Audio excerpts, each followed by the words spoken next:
Do I start now? Okay. Hi, good afternoon, everybody. My name is Cynthia Chin.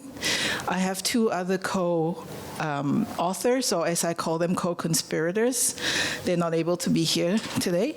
And we come under the umbrella of Furry Soup Kitchen. It is not actually a registered organization. It's more like a movement. But I'll tell you a little bit more about that. Okay, before we go any further, as you can see, my title is Beyond the Individual, How Civil Society Can Contribute to Stray Animal Welfare in a Time of Crisis. And this is a story about Kuching. Now, many of you out there are here for the first time, so I thought it would be nice for you to know a little bit about what's happening in Kuching. Before we start, you know, the World Bank defines civil society as a wide array of organizations, community groups, and NGOs. I just want to put everybody on the same page here. When I say civil society here, I mean community members, individual people from Kuching City. We're loosely networked through a common desire for animal welfare, for humane treatment, especially of stray animal management, and hopefully without harming people themselves, okay? Okay, I've got a short story. I'd like us to be a little bit more interactive, so I really will welcome questions. There's 4 things I really want to say today. When I was invited to give the talk, it basically came from a place 6 years ago, of something that happened in Sarawak in Kuching that basically drove local citizens to take certain actions themselves, which came to today. And then I want to talk a little bit about how the local authorities managed that crisis in the way they had an impact on the community, what resulted from that, and what opportunities there were from people who live in a small place like Kuching, and recognizing that there could be a lot of potential to harness from that. Okay, and that's my dog Floppy. She's a rescue. I just want to say the caveat here is that this is from a bottoms-up citizens' perspective. So it's not really, this is where we're trying to reach out and meet that balance with local authorities. Okay. So legend has it that there was never any rabies in the state of Sarawak here in Malaysia. For decades, for time immemorial, there were no rabies. And then suddenly, one fine day in July 2017, 6 years ago, we woke up to find that there was an official rabies outbreak for the whole state. What then happened was that between July 2017 to May 2022, very, very tragically, 53 people died from rabies, largely due to the fact that they didn't know what to do when they got bitten, and they didn't know that the animal was sick. At the same time, between that same July, that 6 months in 2017, July to December, at least 10,000 dogs on the streets were killed. So this was a crisis knee-jerk management approach. 10,000 dogs on the street, whether they were strays, whether they were abandoned, owned with collars, vaccinated, unvaccinated, stray that were neutered or not. On the street, gone, okay? Often done in front of people. So what then happened was, because it was such a knee-jerk thing, there was certain very, very obvious impact on the community. You suddenly had this huge polarization, this really intense and in-depth polarization of animal lovers versus non-animal lovers. Suddenly you have to define yourself as one or the other. And there were often conflicts and keyboard warriors on social media and everything. And then you had this polarization between community versus the authorities, who we understand that they're just trying to do a job and trying to protect human well-being, but there was a polarization. But more serious than anything, there was a huge risk of safety to animals, safety to humans. More so than anything, we had a sudden spike in animal abandonment and pet dumping. Suddenly boxes of puppies were found everywhere. Dogs with collars were, basically there were footages of CCTV footages of people driving past and kicking their dogs out of the car. So, I'm seeing people shaking their heads, and that kind of intense feeling that it creates. People who were into really loving animals, or rescuers, or people working in animal welfare ended up with a lot of emotional trauma. There isn't any diagnosis, but I suspect that there would be some PTSD there, and general sort of a decline in mental well-being for people. Some dog owners have been known to call the authorities to come and kill their own dogs because they don't want them anymore. Okay, and we know that because there's been neighborhood watchers who have communications through WhatsApp who report on things like that. All of that result in the fact that this is really bad precedence for any kind of good mitigation of rabies management. And I'm here talking not as an SPCA member, although I am, not as other animal welfare, but as a common citizen from Kuching, and this is what I've observed. So the next few slides, basically some visuals of the headlines that were available in those days. So you had very strong headlines like massacre of 10,000 dogs in Sarawak. This is out there, so it's public information. And then you had very intense feelings and allegations that some dogs were being drowned to get rid of them.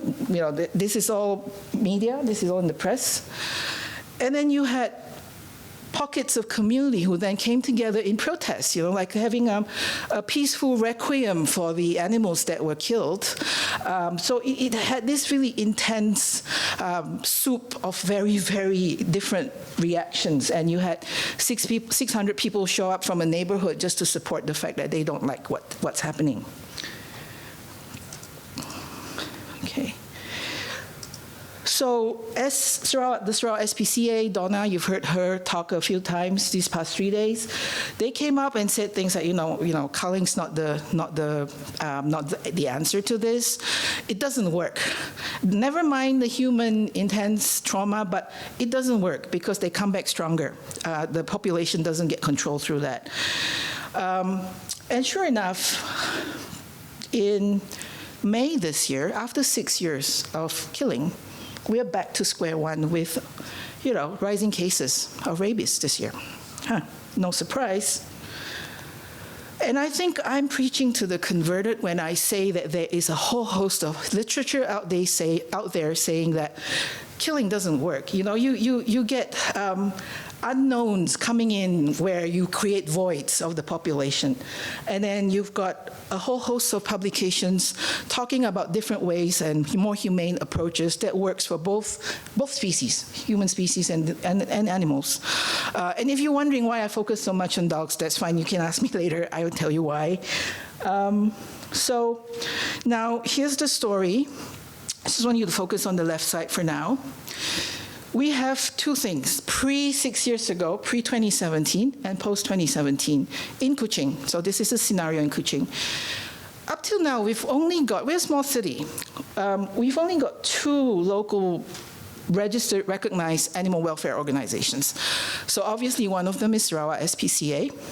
The other one is another one called Safer Strays Kuching.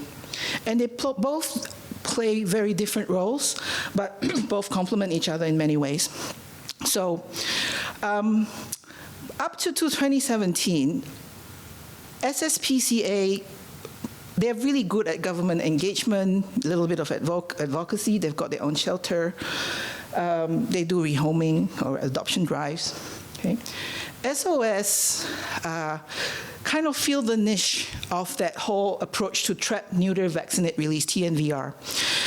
And they're really good at it. They're more field-based, fully voluntary, probably less than 15 to 20 people at that point. And they love it. They go around, they trap, neuter the stray dogs. They know who they are. They're healthy. They're vaccinated, and they're neutered. There is some public awareness from SPCA, very little, limited resources, right? And mostly funding come from public donations, although SSPCA does get some limited funds from the government. So that's up to 2017. Then came rabies, right?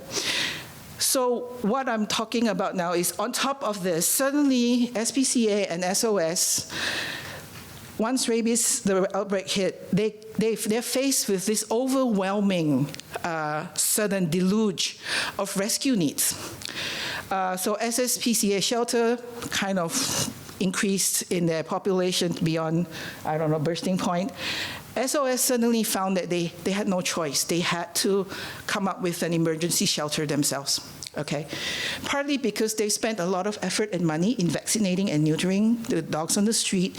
You do not want them to just go and get killed by council when you know that they're healthy.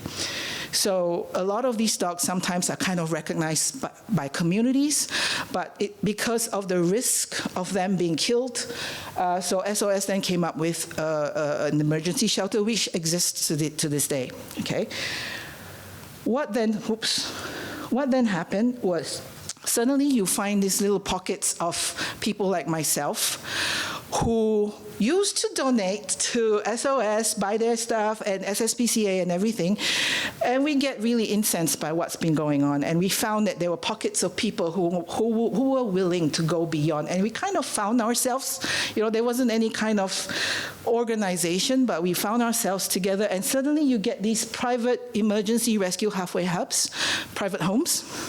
You get vaccination and, well, complementing what's already happened and hoping. There's a big risk to this one, though, because you don't know if the dog that you put on the street, vaccinated and neutered, would still be there the next day, okay?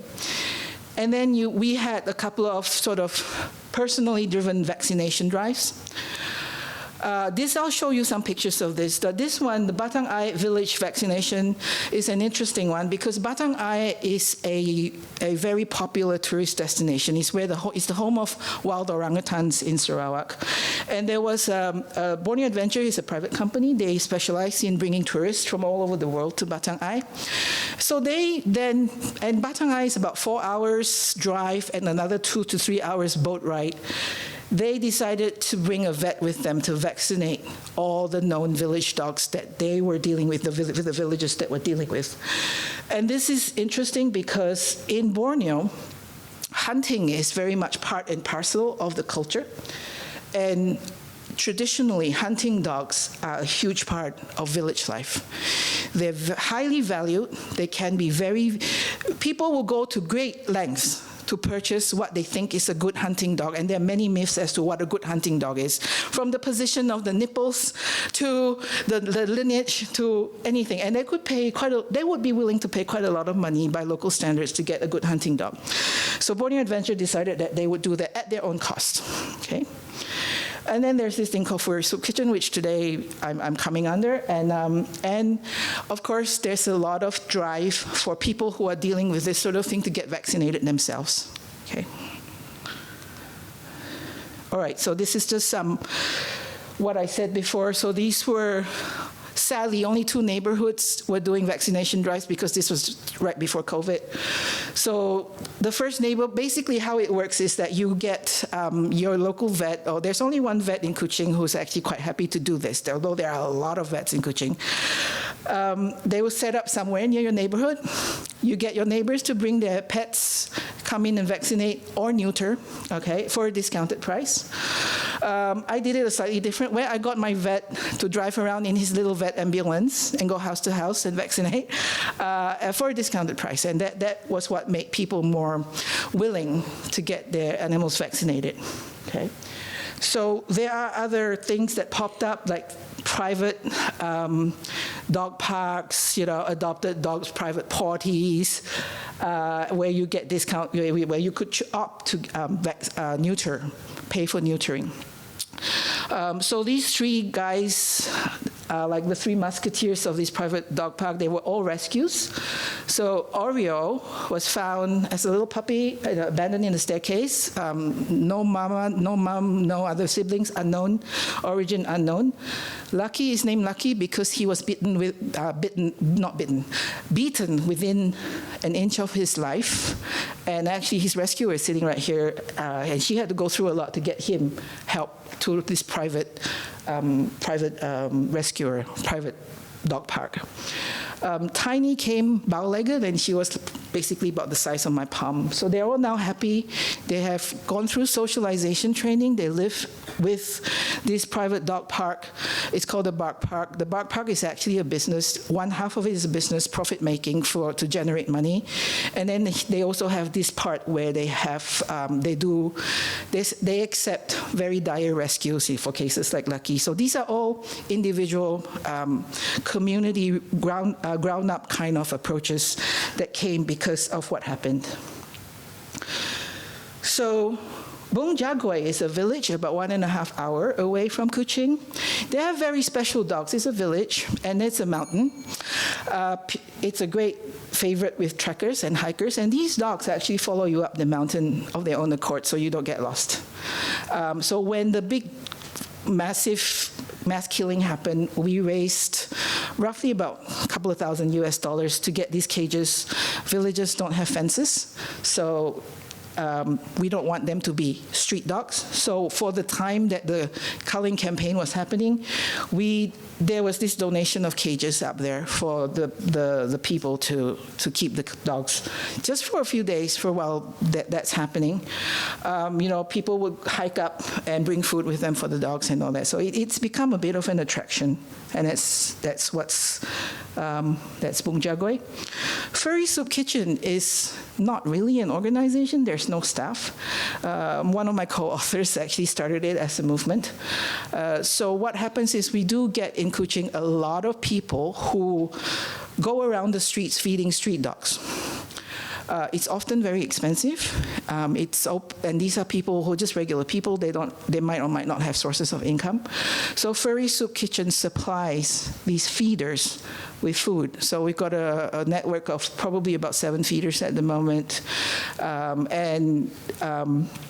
We network with private companies and supermarkets who might be able to supply food and all that.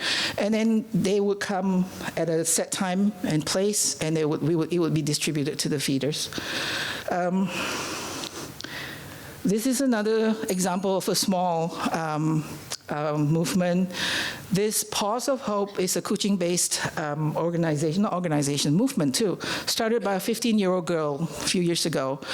So she started by vaccinating, neutering her own street, the dogs on her street, beyond her neighborhood. And again, it started because there was all these intense feelings from the decision to kill all dogs found on the street. Okay? I'm going to show you some numbers now, because all these nice stories about people helping is nice, but the truth of it is there are some figures that I managed to get. So in 2017, you're looking at infrastructure. These are all personally funded. I'll tell you a little bit about the funding, the sources of funding later. So you get this, 16,000, 96,000, this is in ringgit, but it might as well be in US dollars, because if you're living here and you're earning money here, it's about similar, okay? There's a bit of a gap in 2020 and 2021 because it was COVID and there wasn't a lot of information. But so this is sort of a voluntary data collection that I did for myself. Of course, it's not comprehensive because it's not funded by any kind of budget to collect the data. Then in 2023, you get this huge jump when Furry Soup Kitchen and other individuals started jumping into the fray of helping out.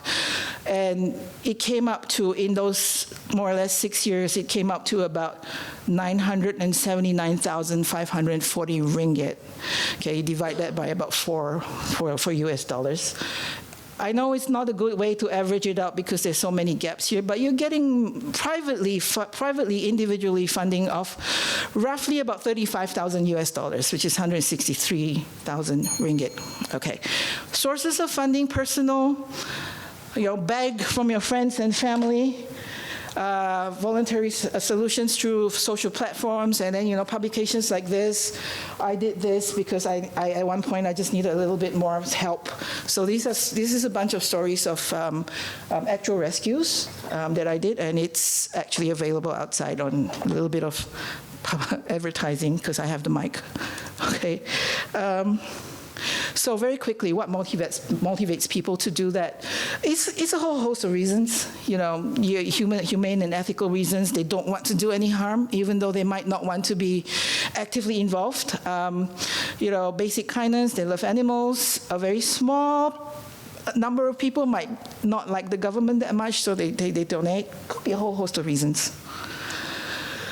I'm really here just to say this one thing. I don't see any of the local authorities here, which is a shame. So I'm hoping that the proprietors, the repertoires will take this down. Basically, what I'm saying is there is a huge potential for local authorities to network with people, individual people like us, together with the animal welfare associations and groups, to look into a strategic plan of how we could actually deal with managing a crisis like rabies.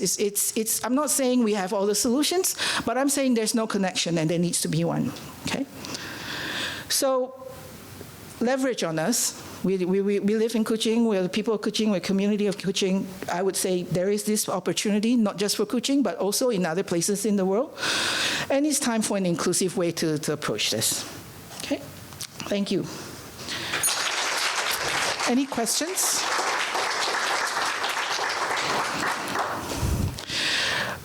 Yep. So thank you again, Ms. Cynthia Chin. We will now open Q&A session. So are there any questions for Ms. Cynthia from Furry Kitchen?